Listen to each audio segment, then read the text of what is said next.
Di sini emang melimpah banget nih si gurita ini. Bahkan ini sampai diekspor ya Bang ya. Diekspor sampai ke Jepang loh. Ini karya anak bangsa. Ini barang yang sangat berharga. Dan ini milik Indonesia. Kalau lurus, dia akan kena permukaan air, akan bikin bunyi seperti ledakan. Ikan-ikan juga takut. Seperti itu.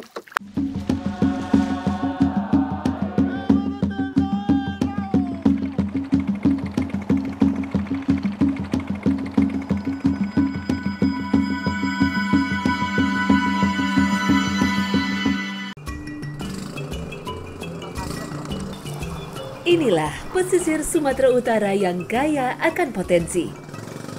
Sudah sejak lama pantai timur dan barat Sumatera Utara menjadi ujung tombak sektor perikanan Indonesia. Tak heran, hampir sebagian besar masyarakatnya mencari peruntungan di laut sebagai penyambung hidup.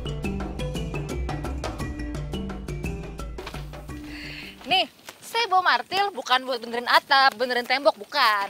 Saya mau ikut para nelayan dari Serdang Bedage untuk bikin jebakan gurita. Nelayan di Sainipah atau Kampung Nipah, Desa Sainaga Lawan, Serdang Bedagai, terkenal sebagai pembuat jebakan gurita tradisional. Bahan yang digunakan tidaklah rumit dan mahal. Semua cukup diambil dari alam. Kalau biasanya nih nangkap gurita kan dengan cara menyelam sambil ditembak ya. Di sini nih di Desa Sainipah para nelayannya pakai nih keong batik atau keong keramik. Saya penasaran juga sih gimana caranya Bang ya. Tapi emang agak bau ya karena memang dalamnya ini harus dibusukin dulu baru bisa dipakai nih cangkangnya buat jebakan. Cangkang dari hewan bernama ilmiah Voluta corona nobilis ini sengaja dipilih sebagai bahan pembuat jebakan bukan tanpa alasan. Di dalam laut, cangkang siput yang telah kosong ini sering dipakai gurita sebagai tempat persembunyian alami dari para pemangsa. Kebiasaan berlindung gurita itulah yang akhirnya dimanfaatkan para nelayan untuk menjerat hewan berkaki 8 tersebut. Oh gitu ya, sedang-sedang lah ya. Guritanya payah masuk. Iya, bikin lobang di keong ini juga nggak sembarangan loh caranya. Nih, mukulnya harus miring, nggak boleh begini, karena ntar pecah malah nggak kepake. Nah, untuk lubangnya juga ada ukurannya nih, nggak terlalu besar dan nggak terlalu kecil. Nih, sedang-sedang aja, ini tempat si guritanya masuk, terus ngumpet, dan ini ada lagi nih lubang kecil untuk keluarnya air dan pasir, biar nggak berat saat dipanen. Cangkang yang telah dilubangi selanjutnya diikat simpul dengan masing-masing jarak 2 depa atau sekitar 2 rentang tangan orang dewasa. Tujuannya agar cakupan ruang tangkapan gurita semakin luas. Dalam satu rentangan jumlah cangkang yang digunakan berkisar antara 150 sampai 300 buah. Susunan jebakan cangkang keong inilah yang disebut rawe gurita. Aku bisa loh Bu bikinnya. Nih aku liatin nih ya. Mbak, udah jangan diajarin yang ini. Harus bisa. Masukin. Nih, sekan nih. Aku bisa Bu. Nih, satu. Keongnya yang dibelit. Keongnya Jangan dibelit, talinya. talinya dibelit.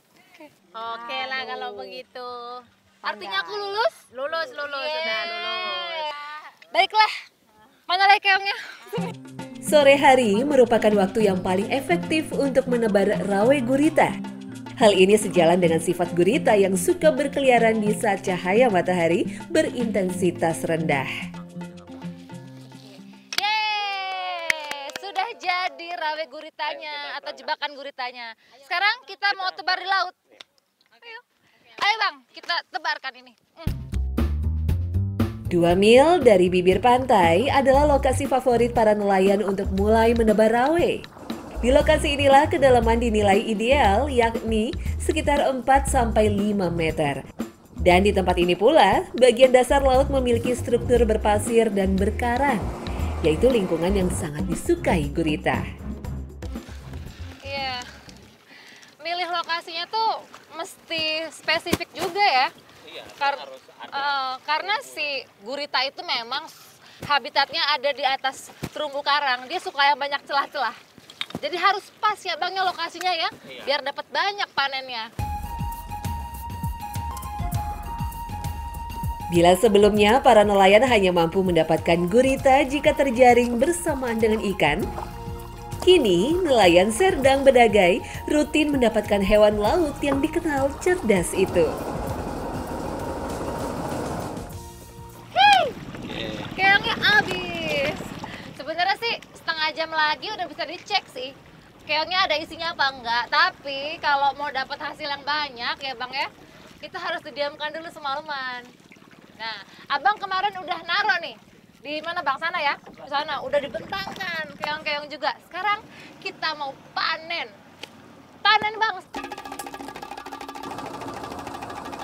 Gurita atau Octopus cyanea adalah hewan yang sangat berhati-hati dalam beradaptasi terhadap lingkungan yang baru. Hewan ini menyukai tempat yang remang karena ia bersifat sangat sensitif dan mudah mengalami stres. Untuk mengeluarkan cephalopoda ini dari rumah sementaranya, para nelayan menggunakan cara khusus. Dia langsung menggeliat loh.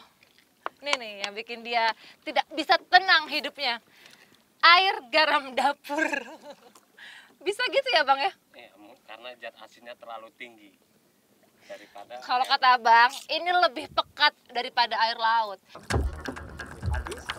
Teknik tradisional ini memang sangat murah dan ramah lingkungan. Namun jika kondisi laut sedang tidak bagus, tentu saja para penjebak gurita dengan sistem rawe praktis tidak bisa melaut. Saya jadi malu nih. Mau ikut-ikut panen malah mual-mual di sini. Jika faktor alam mendukung, alat tangkap rawe gurita dapat dioperasikan 5-6 kali dalam satu hari. Hasil tangkapan tiap harinya mampu mencapai 15-30 kilo gurita. Ini dia. Dapat lagi buruan kita. Gede loh. Di sini emang melimpah banget nih si gurita ini. Apalagi bulan-bulan Juli sampai November. Melimpah banget. Bahkan ini sampai diekspor ya Bang ya. Diekspor sampai ke Jepang loh. Guritanya.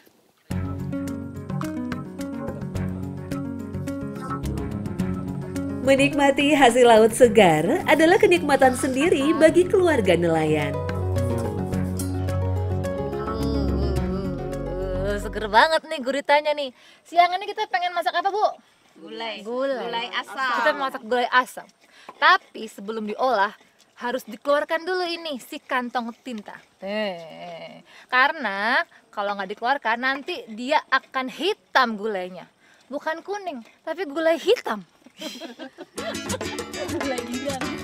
Cita rasa khas Sumatera yang pedas dan asam memang tak bisa dilepaskan dari masyarakatnya, baik yang tinggal di kota besar maupun di ujung pesisir pulau. Tak heran, rempah yang beragam dan memiliki cita rasa kuat menjadi ciri dari kuliner kawasan pesisir timur Sumatera Utara ini. Nih, kunci paling enak dari gulai asam ala Serdang Bedagai. Namanya asam blugur, unik nih. Satu buah dipotong-potong tipis-tipis, dikeringkan. Ini nih ya, cuma dikit aja, cuma 2 helai seperti ini. Udah bisa bikin 1 porsi gulai jadi asam banget.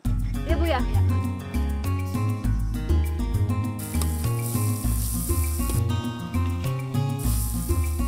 Gurita yang bergerak menggunakan seluruh bagian tubuhnya, menjadikan otot-otot tubuhnya padat dan kenyal. Karena itulah, diperlukan proses perebusan yang cukup lama dalam pengolahannya agar daging lunak dan dapat dinikmati. Nantinya semakin matang nih si gurita dari warna putih berubah jadi merah. Itu artinya matang ya, Bu Jum ya? Ya itu tandanya gurita masih segar. Daging gurita memang menjadi favorit banyak orang, khususnya warga Jepang dan Korea. Selain gurih, kandungan zat besi serta proteinnya yang tinggi menjadi daya tarik tersendiri bagi para penggemarnya. Cantik ya, warnanya rame. Ini nih belum matang nih, apalagi ntar kalau udah matang. Udah warnanya bagus, rasanya enak lagi.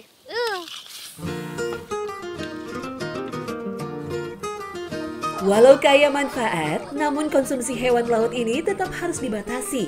Meskipun kaya vitamin dan protein, namun gurita memiliki kandungan kolesterol tinggi yang dapat menyumbat laju peredaran darah.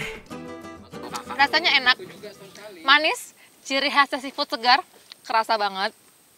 Mirip cumi ya, cuma ini lebih alot. Jadi pas dikunyah itu kayak juga makan daging ayam, mirip-mirip. Plus bumbu asli Serdang Bedage nih, asam-asam seger. Apalagi nih, makan bareng masyarakat, udah berasa kayak di rumah sendiri. Jos, mantep. Tambah. Makan. Mantap.